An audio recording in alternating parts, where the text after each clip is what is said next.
in Kenya. True, and as we were having that conversation just before we started the show, I remember I told you that the most important thing that an investor or a person who wants to acquire property needs to do is to ensure that you're working with the right professionals. That is number one. Yeah. And when we're talking about professionals in this instance, you're saying you need to have a registered advocate who is well acquainted with the land ownership process in Kenya, and a registered surveyor. Because a lot of cases that you see in court, more so the issues that were very prevalent last year, where a lot of demolitions happened, the issue was really about the process of acquisition of that property. So the most important thing that our viewers need to understand is, before you purchase a piece of property in Kenya, you need to do your due diligence. There is a process that we have been taught, lawyers have been taught how to do the investigations of the property and drafting of the relevant documents, and ensuring that the transfer is above board, so that in the event there is any dispute in the future with regard to that piece of property, you know that you have the right paperwork, not just paperwork, any paperwork, but the right paperwork. Because remember what I just told you guys, that initially in Kenya we used to make an assumption that if you own if you have a property and you eventually get a title deed, that is proof enough of ownership. It was the most coveted document. Exactly. Title deed. Exactly. Yeah, so that if there is a dispute, I'll just wave my title deed and say this is my property. But due to the evolution of the conmanship, the fraud that is happening, the collusion, the courts deemed it fit and said that having a title deed is not in itself proof of that is not enough for you to tell us that this property is yours. You need to show that the process that was used to acquire this title deed was in fact legal, and you really followed what the Land Act and the Land Registration Act has provided for. So just to sum up, due diligence, that is the most important thing that a Kenyan needs to know. You have to do a search. You have to do not just a normal search. We know there's a further search that is called a historical search, and the historical search will then tell you the history as to from the time when this property was eventually how it was allocated, how it moved from the government to the person who purchased the property, and how the ownership of that property has changed hands over the several years or decades that it has been in existence. And I think I'm hearing you and I'm wondering, we live in a society whereby people have really embraced the whole microwave mentality. They want things now and they want them fast. But then that has also led to a lot of con artists coming up, especially when it comes to selling land and, you know, the whole issue of land ownership. And even you find some stories whereby mtu hata hajaona land yenyewe, lakini tayari transact, amelipa, amefanya kila kitu. So maybe you can talk about the importance of even the person who is trying to buy the land. What's the importance of really physically going there, and what does that process look like in order for you to make a decision whether I'm going to pay or not?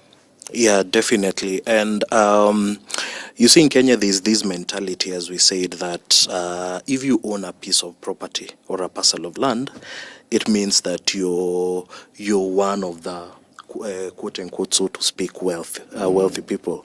So we associate the ownership of land to a certain level of independence, and it's a mentality that we really need to reconsider. Owning land is good, but as we said initially, the process of acquisition has to be fair, to be legal. There is no way that you can transact buy a piece of property, land is not, so to speak, milk that you're buying from the shop or the supermarket. This is a piece of property that you have a vision of passing it on to your future generation. So you want it to be associated with your name. So there is no way you can be casual, because that pressure of buying property that you have not seen, that you have not had the privilege of visiting or even sending your representatives to visit is for lack of a better word, it's just being too casual. And we are saying that when you're casual in ownership of land, that is where the courts will tell you eventually, when you're conned, because eventually you're going to be conned, is that the burden of ownership or the acquisition lies with you. So what did you do?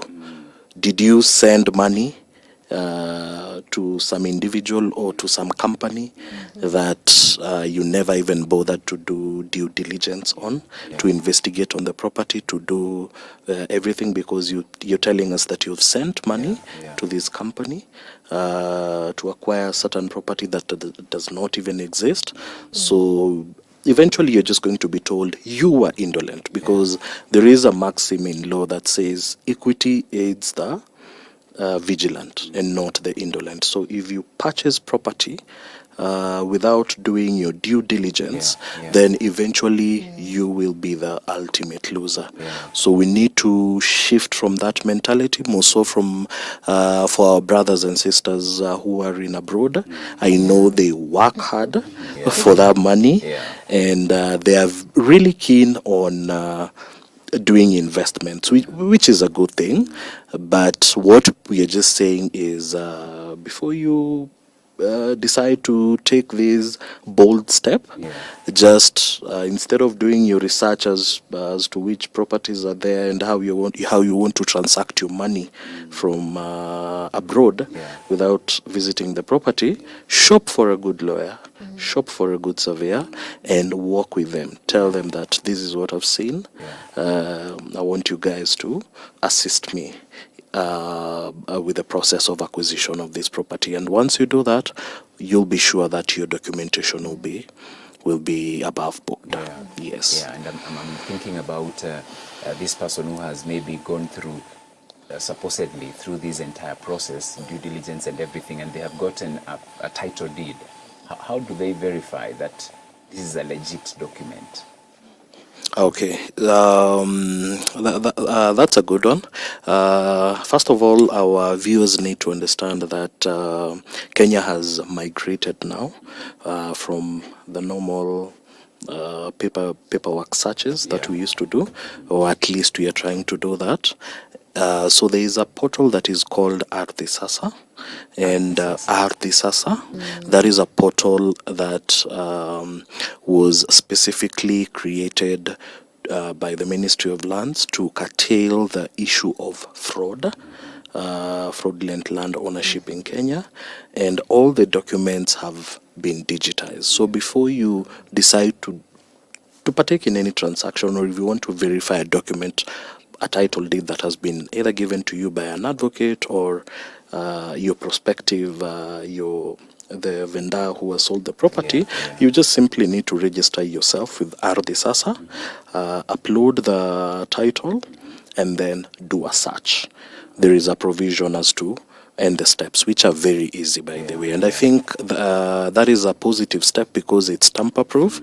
You cannot do any transaction without getting OTPs.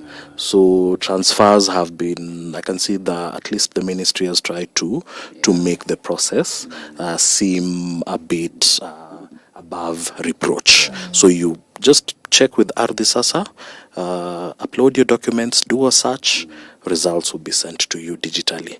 Those, I think, are for properties in Nairobi.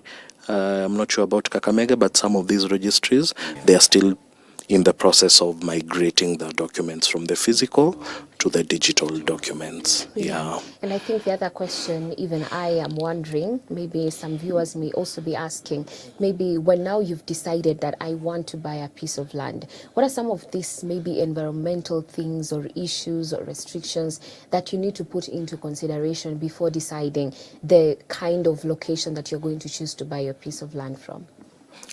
Definitely. Before you make a decision of acquiring a piece of property, you will have to you'll have to come up with a decision as to what you want to do with that property. Do you want to start an industry? Do you want to live in that property with your family? Do you want to do farming with that property? So those are just some of the broad factors that you will take into account, so that, for example, if your aim is to do farming, you will look at a certain particular region of the country. You would say that maybe I want to acquire this property because I want to plant wheat. So you know wheat does well in X county, so you'll definitely look over there. Do I want to purchase this property for my family? Do I want to construct a holiday home? So you'll decide and say, oh, I have seen a very nice piece of property in Ngong, which is serene, and it is very conducive for construction of a holiday home for my family. So you'll take the next step after you have made those considerations, and you will look at the obviously the factors, that is, are there any restrictions in terms of the minimum acreage that you can acquire for you to do a certain thing, because there are certain areas that have been restricted as to the minimum acreage of land that you can purchase. Yeah, so that is one. So once you settle on that, that is when you can then decide, decide to take the next step of doing a detailed search of the property, so that you want to establish, does it have a caveat? Does the property have any restriction? Does it have a court case? So is it clean? Is the property okay? So once you do that, obviously then the process of transaction will be seamless. Yeah. Yes. How important are these? I've heard of land boards. How important are they in terms of verification process of land ownership? Yeah, definitely. Remember when we were talking about the process of acquisition of a property, for you to have a legitimate title, one of the documents that you're going to provide to show evidence that you followed the due process is the consent from the land board, because you have to obtain consent from the relevant land control board, and depending on the region or area where you're coming from, the land board consists of people who are very well versed with the property. So you'll have to appear there, vendor and the purchaser, present the original title deed. The board will question you.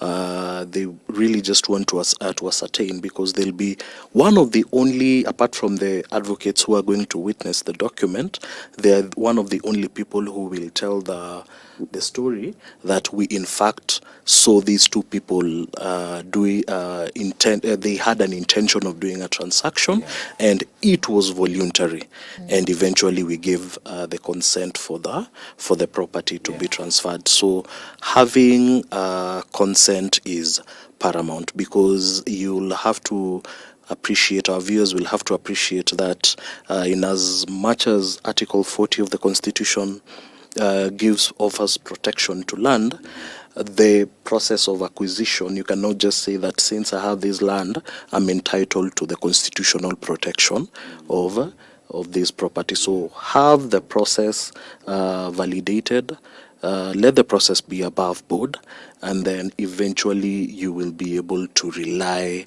and fall back to the protection of Article 40 of the Constitution. Yeah. Okay, and I'm also thinking of the people who, of course, it's very much advisable to have a lawyer involved, but there's some people who maybe do not go that way, the lawyer way. So maybe you can talk about, first of all, what is the importance of involving a lawyer? Does it make the process less tedious? Does it ensure that the process is seamless? And if maybe someone is doing it individually, then what then needs to happen for them to get to a place where they are verified and everything is okay pertaining to them owning the land? Definitely. So it's true. An individual purchaser can make a decision because it's a free will. If you decide to go the lawyer way, you're going to be rest assured that the process is going to be seamless. It's going to be fast. It's going to be fast tracked because that is what lawyers have been taught to do. So the process is, we have done these processes over a long period of time, so we know how the process goes. But for whatever reason, if you decide to do to go your own way, please just remember that before you make any transaction, endeavor to have a physical site visit of that property. That is number one. And then number two, after you've done so, before you're either given a letter of offer, before you do your transaction or the sale agreement, please request for a copy of the title deed and do a search on it. And for the search, don't just do the ownership search, do proprietorship search, which is obviously the ownership, and you want to find out whether it has the property has encumbrances. Does the property have a charge? Does it have a restriction? Does it have any court dispute? So once you're clear with that, you can then decide to append your signature to paper, do your transaction. And how we normally do it as lawyers is, and that is a privilege that has only been bestowed upon the lawyers. I can give you a certain percentage of the sale price, and then I hold on to part of the sale price, the balance, and I will only give you that balance once the transfer has been successful. So once the process has been cleared, then I will release the balance to you. But before then, the cash will be somewhere safe, so that in case of anything, you know that you're at least I'm well protected. I can recover my money, or at least what has been expended is at least considerably minimal to the balance that I've held.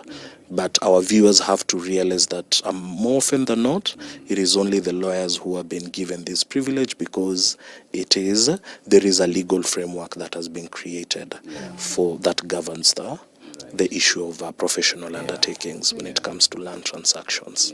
Right. And maybe you're joining us and you could be having a question to Wakili.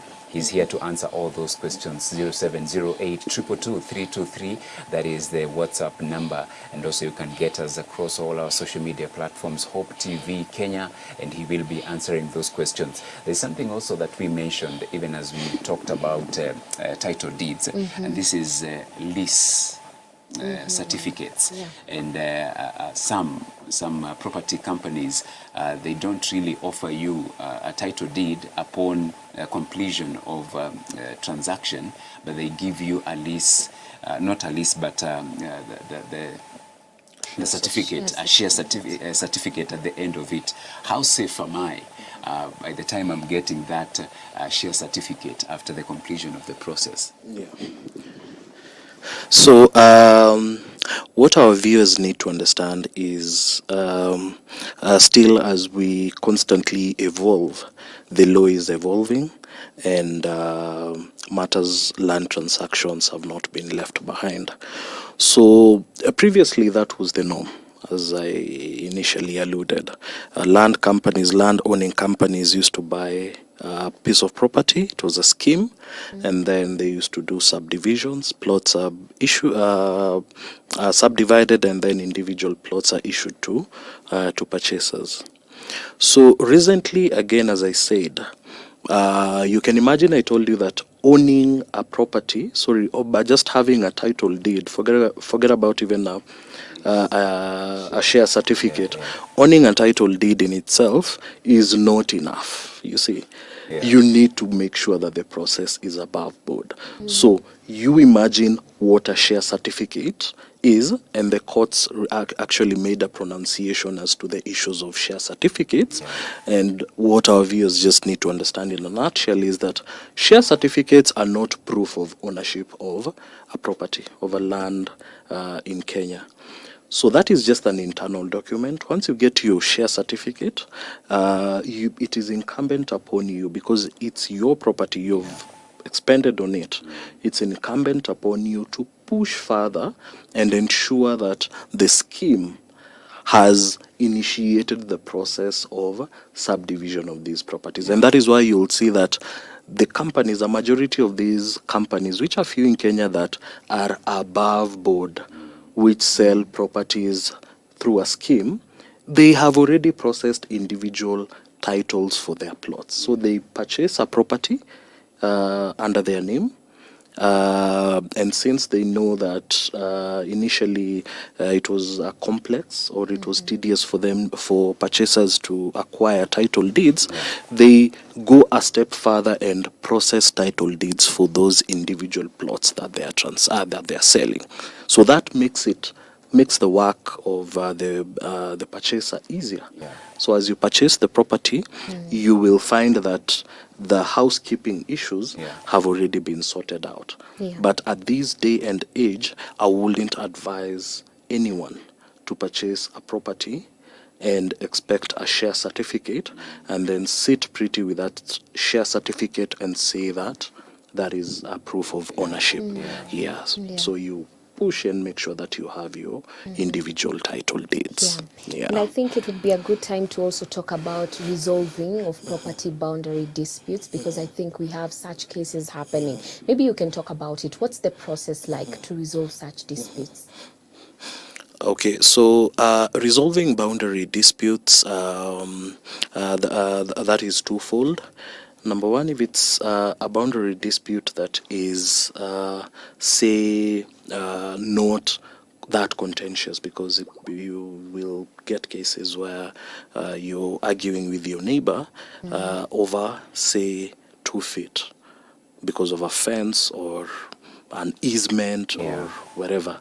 So that is something that you get a surveyor, and that is why we always insist on working with professionals. You can get a registered surveyor who will do a survey, a resurvey of that property, and that dispute will be resolved eventually.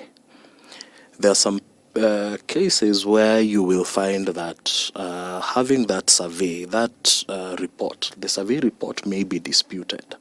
So for whatever reason, maybe the aggrieved party may decide and say that I am not satisfied with the decision of the surveyor. So what do I do from here?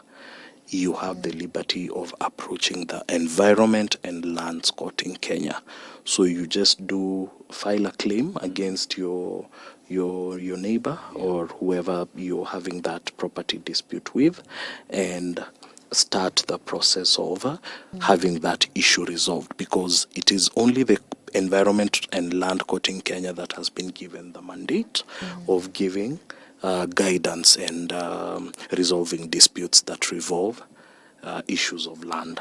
So if you cannot do it through mediation, we always say, first of all, before you even bring the professionals in, there are some things that can be sorted out by just having a cup of tea, having a conversation, and you'll find that, you'll see, that issue will be resolved. So if that cannot be done, do a joint survey. If a joint survey cannot be done, whoever is making the allegation can decide and do the survey, have the report served upon his contemporary.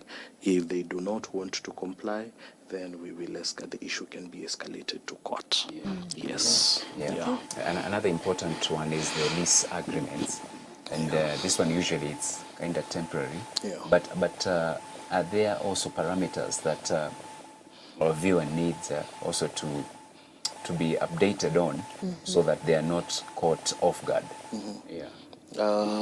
Lease agreements in terms of I had leased a property, say, for 10 years. Okay. But then maybe the agreement is coming to lapse. Okay. Again, we said with evolving and all these things, conmanship, and also I have been eyeing that property, but again, I decided to sit pretty, not doing anything. How keen should I be to ensure that this lease, even as it comes to the end of its tenure, I can be able to renew not to be thrown out of that. Yeah. Actually, what I was making an allusion to that leasehold is the legitimate ownership. When you lease a property, normally a lay person will, when you do a transaction, you will expect to see a document. So title deeds are two in nature. There is what we call a title deed, a full title deed, and then there is what is called a lease certificate. They are just one and the same, but one of it relates to property that is either, chances are very high, it may be in a municipality or in an area that does not allow for issuance of a title deed. So you're leasing that property from the government of Kenya, and it is more or less, it's a full ownership thing. You can transfer a leasehold because it's normally 99 years, some 100 years, but give or take, it's normally 99 years. So you have to ensure that as you buy a leasehold property, we normally say the onus of ensuring that that property is actually legal and your documents are above reproach with the government lies with you. So you have to establish that in fact that lease is not yet expired. And that those are just one of the things that you'll do before the searches that you're going to conduct before you transact. So that if the the lease is just about to expire, you have to ensure that the extension has been sought on time, so that you do not delay. If you don't do that, then the government will be at liberty. Once that lease has expired, it's a 99-year lease. That lease may expire, and then you may decide someone will make an application because maybe they know there is maybe internal knowledge as to these properties. Someone will be given a lease, make an application legally and get a lease, and then chances are very high you may be thrown out of that property. So as you own property in Nairobi or wherever, anywhere in the country, because it's zoned out, there are places where you get a title deed and you never pay rates and rent, but you'll find that there are properties in Nairobi, a lot of them actually you pay rates and rent to the government of Kenya. So that is a leasehold property.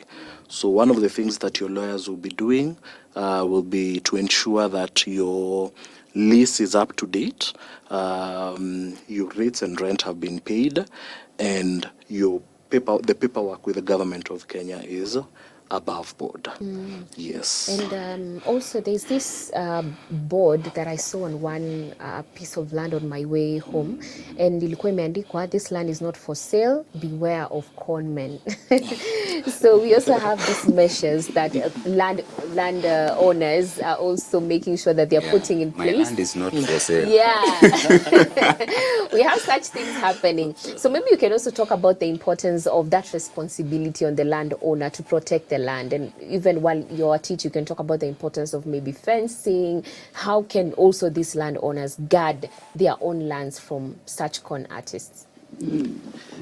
Yeah, that's a very interesting observation, and a lot of purchasers in Kenya have fallen victim to such conmanship, because there are so many properties. I know of a case in point in Karen where property that Mzungu bought a property, almost 4 acres, and then the property was not fenced, and it just had a temporary structure in the middle, and they had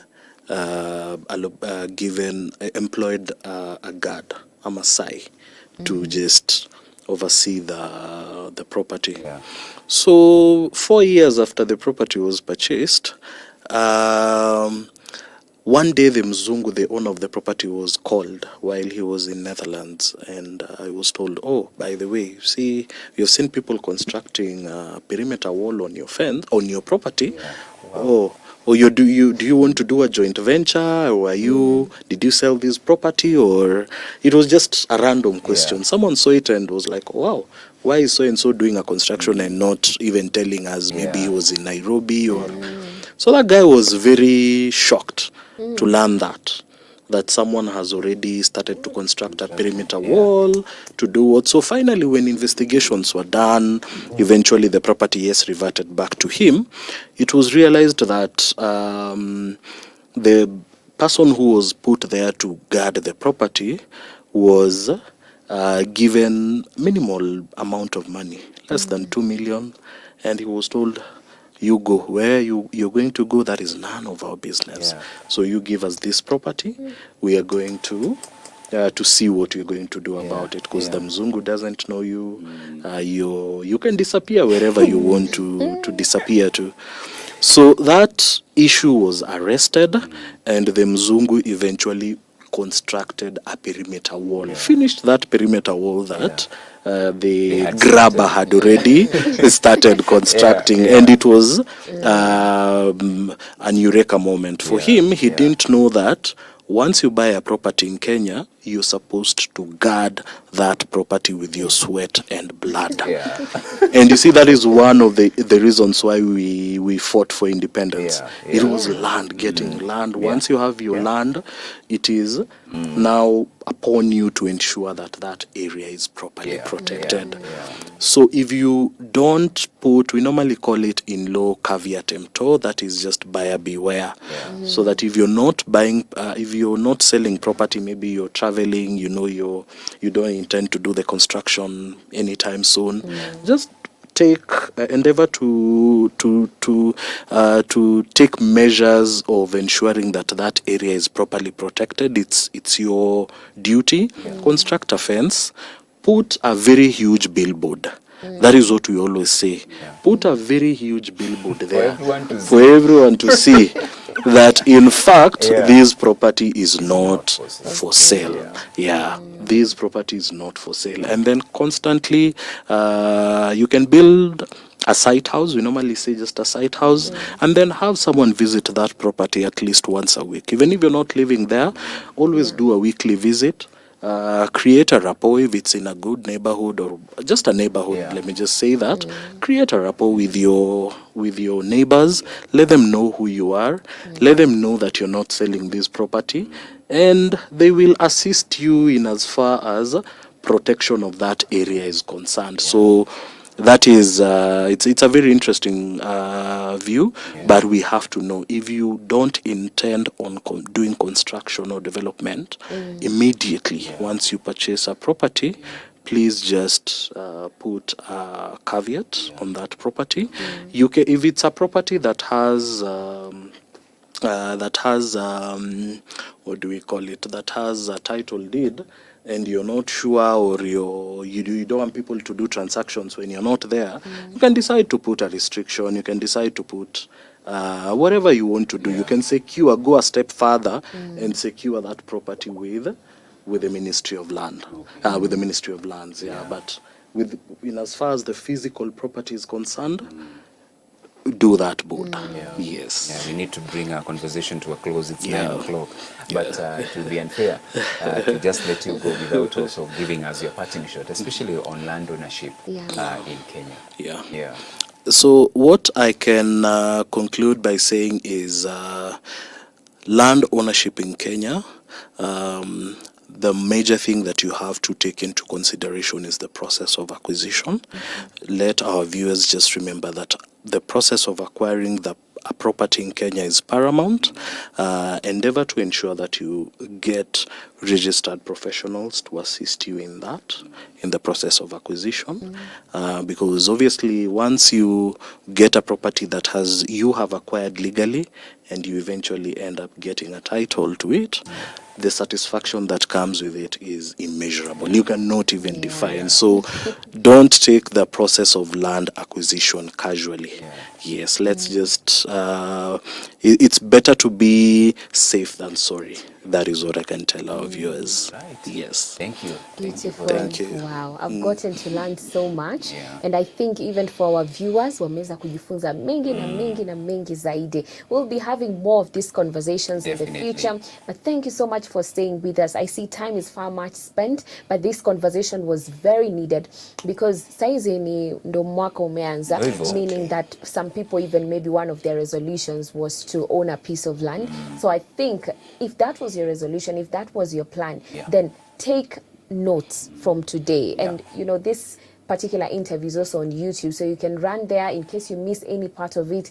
Unaweza kwenda pale, you make your small notes so that even as you begin the process, you will know what to do. And don't rush the process. Just take it, you know, a day at a time. Make sure you're really patient with the whole process, because this is not milk, as the advocate has No, told no, us. no, no, no. This Hii is si kitu property. ndogo. This is huge. This is huge, Yeah. and one day you may want to pass it on Yeah. to maybe Generations your to child, generations, to another yeah. generation. Yeah, yeah. So I think my biggest takeaway has been just trust the process and, you know, just prepare for the process Yeah. basically, and Yeah. involve a lawyer. That will make it seamless, and that will also make it quick. Right. Thank you so very much for finding time to watch us this morning. God bless you. Even in whatever that you are doing, may He guide you and may He order your steps as well. Tomorrow, God willing, we shall be here. Same time, same place. Tomorrow being a Tuesday, it will be one day at a time. My name is Tok Kishoro. And my name is Beatrice Watare. Have yourself a lovely day.